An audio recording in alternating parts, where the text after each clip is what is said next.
વીરભદ્રગણી મહારાજ આતુર પ્રત્યાખ્યાન પયન્નાના માધ્યમે આપણા ભીતરમાંથી દુર્ધ્યાનને કઈ કઈ રીતે રવાના કરવા અને ખાલી પડેલી જગ્યામાં શુભ ધ્યાનને કઈ કઈ રીતે પૂરવા એની અદ્ભુત વાતો કરી રહ્યા છે.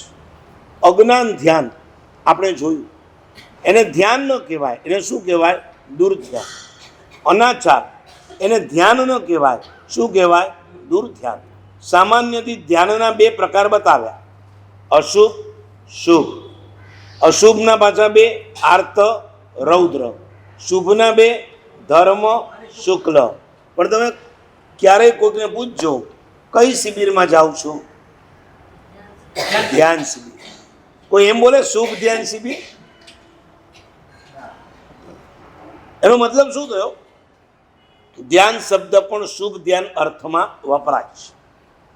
એટલે દુર્ધ્યાન માટે દુર શબ્દ લગાડવો પડશે.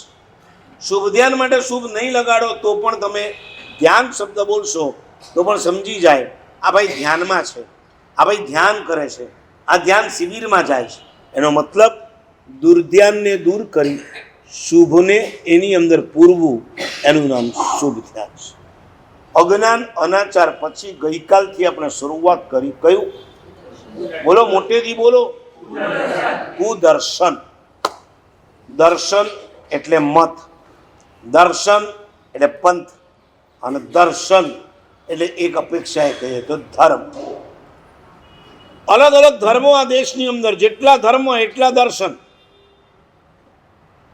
અને દરેક ધર્મનો સ્થાપક મારો ધર્મ સાચો છે, અમારા ધર્મના તમે અનુયાયી બનો, એવી ડંકાની ટોચ પર આપણને સંભળાવતા હોય છે. જ્ઞાનીઓએ આપણને એટલા માટે કીધું, હરિભદ્ર સુરી મહારાજનો ગ્રંથ છે ધર્મ બિંદુ, એમાં એમણે ધર્મની શું વ્યાખ્યા કરી? દુર્ગતૌ પ્રપતત પ્રાણી ધારણા ધર્મ ઉચ્યતે. ભાઈ દુર્ગતિમાં પડતા જીવને બચાવે એનું નામ ધર્મ.